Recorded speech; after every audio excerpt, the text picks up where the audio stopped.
Rowan from Silver Tiger. How are you, mate? Good. How you going? Yeah, very good indeed. It's great to speak to you. Thanks very much for your time. No drama at all. Congratulations on the new album. Absolutely killer stuff. Thank you very much. Yeah, we're pretty excited to release it to the world. Yeah. Absolutely. The opening sequence from Echoes to Come has a fantastic lead in. It's almost a Middle Eastern quality to it. Was that the intention? Not really. No. It was more a case of just letting Joe do his thing, and we just said, yeah, go wild. Great. You know, we wanted to do some sort of intro to the song to lead up to it. Yeah, sure. And we just gave him free rein. It's like, go for it, do what you like. Fantastic, came out beautifully. So yeah. The 6 studio albums under your belt, as well as your own work with Ruins, The Amentia and Blood Duster, 1999 must seem such a long time ago. It does, but also it feels like just yesterday as well, you know. I always try to keep busy and do as much stuff as I possibly can. Yeah. And never... I guess never rely on form or glory, so to speak. So yep. I'm always trying to do something different, always trying to progress, you know, as a player, and with my knowledge of, you know, recording and just in general. I'm always trying to learn new things, and as soon as I've done something, it's done. I'm moving forward. Fantastic, fluid motion. If you don't mind me asking, Dave, where did it all start for you and Joe? For me, it started in grade 7 when the class needed a drummer. I came from a very small school, and I think there was like 12, 13 people in my class. So basically, it was the music teacher picking me, saying, "Well, you're the class drummer," and that's where it all began. It was a lot later, you know, when I was about 15, 16, when I started to take it a little bit more seriously, get drum lessons, and obviously needing someone to jam with, I encouraged / forced Joe to learn guitar so we could jam together, and that's where it all started. Right. Was it difficult to get established early on in Tassie? Well, we never thought about it like that. You know, we weren't ever trying to establish ourselves. We were just always trying to just write cool music and play shows. And then when we found out, well, we can actually see different places doing this, fantastic. We, you know, pushed back that aspect of it. So it was never trying to get established. It was more just having smaller goals. So, well, okay, let's try and play a gig in Melbourne.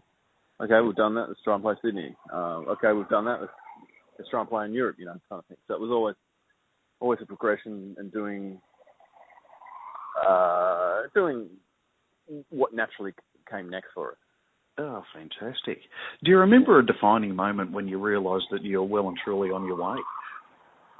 That still hasn't come. No, it's always kind of felt the same for us. Very exciting and very fresh and new. It still feels fresh, you know. It still feels.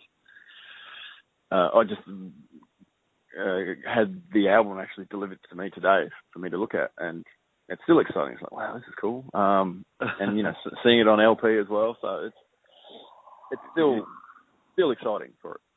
Oh, that's brilliant. I don't think I've interviewed anyone in the last 12 months that's been so humble and calm about their music. Oh, you know, it's just what we do, you know. I play in the band. It's my living, doing everything music related. So playing in the band, teaching music, promoting tours, things like that. So everything I do is related to the music industry and music in general. So it's you know, I wake up in the morning and I'm at work kind of thing. So when I walk into my rehearsal or teaching studio, I'm at work. So it's a cool job. Absolutely. Cool indeed. You've toured with massive bands like Cannibal Corpse, Suicide Silence, Decapitate. I mean, the list just goes on and on and on. Have you personally found one tour most satisfying? Yeah, that's a really good question. it's always the next one. You know, I'm not one to rely on things I've done in the past, or I'm not a big one for reminiscing at all. You know, once something's done, it's done, and that's cool. So I try to live. I try to live my life in the moment, so to speak, and we're always looking forward. So we go on tour tomorrow with Goat Whore in Australia. So that for us, that's going to be the next exciting thing, you know. And it's amazing that we've played with all these killer bands in the past, and at the time, awesome. But got to keep moving forward, keep looking forward. Absolutely. Obviously, starting tomorrow with the Perth gig, that'll be a great start to the tour, which ends up on the 28th of March in Brisbane. So you've got a stack of shows in there, and we get to see you live. It'll be fantastic. Yeah, we're really looking forward to playing all the new material live. A little bit nervous, you know. It's always a bit daunting playing new material, especially with that we haven't played live, and maybe some people haven't heard. So in that regard, it's a bit nerve-wracking. But in terms of excitement, we're pretty stoked. I can imagine the new album is just such a beautifully polished and technical album. It's very, very beautifully done. I guess it would be a little bit daunting getting up to play it live for the first time. We will always make sure anything we record, we can play. You know, there's nothing in there. There's nothing in there that we can't pull off live. But I guess it's more you're unsure how it's going to go down for the audience. You know, we want to put on the best show possible for the audience and make sure everyone leaves the show, you know, thinking they got their money's worth and not thinking that we shortchanged them or, put in a half-assed effort. So I don't think that's possible with this range of tracks. It'll be good. It'll be good. We're looking forward to it. Indeed. And look, what was it like to see such a legend as Max Cavalera supporting your merch? It's killer. It's amazing. You know, a few years ago, his son hit us up and said, "Can I get a shirt for my dad?" And we're like, "You can have every shirt ever for your dad." You know? He's such a legend and such an inspiration early on to us, and it's amazing that he does wear the Psycroptic t-shirt. It seems everywhere. We've seen many pictures with him wearing it, so it's definitely an honour. Indeed, and I've actually seen him in person with it on too, so I was pretty happy with that. Supporting our local industry. Yeah, that's great. Indeed. Obviously, Sepultura was an influence early on. Oh yeah, of course. Sepultura, Pantera, Slayer, 80s thrash, I'd say predominantly is the bigger influence for us rather than the modern sort of death metal. And then just bringing other genres in and mixing it all together. So, if you stripped away the drums, a lot of the riffing is just a different take on 80s thrash. And then when you bring in a bit more of the death metal orientated drums, it just gives it a different vibe. Yeah. Look, I was going to ask you if this was a sound you were destined for and you're happy with the sound, but it sounds like a redundant question now when you're constantly moving forward. Yeah. This is the best thing. This is the best we could do at this point in time, if that makes sense. We're always trying to put out the best album and the most fresh and different sounding album for us at each point in time. So, we're really happy with the progression of it all. Absolutely. As I say again, I'm not trying to pee in your pocket, but bloody hell, this album is just killer. Absolutely magnificent stuff. Pleasure indeed. What's been the most difficult part of the journey for you? Excuse me for a second. Yes.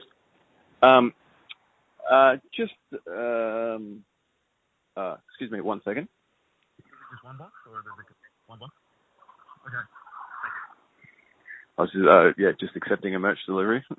Fantastic. Put one aside for me, will you? Yeah, so legitimately getting ready for the tour. Yeah. You're going to have to refresh me with the question again. Sorry. No, that's all right, mate. Just the most difficult part of the journey for you thus far. It's a good question. I wouldn't say there's been obstacles along the way, but we're not out there, trying to cure cancer. We're not faced with any crazy sort of obstacles. Any obstacle is going to seem minor.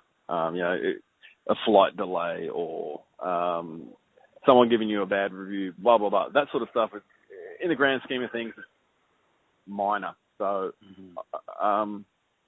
the biggest obstacle we face is, and again, it's just minor, it's just a financial one.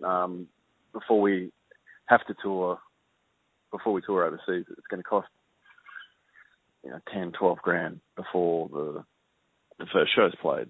Yeah. That would be the main obstacle. We're not complaining about it. It's just where we live geographically. Yeah.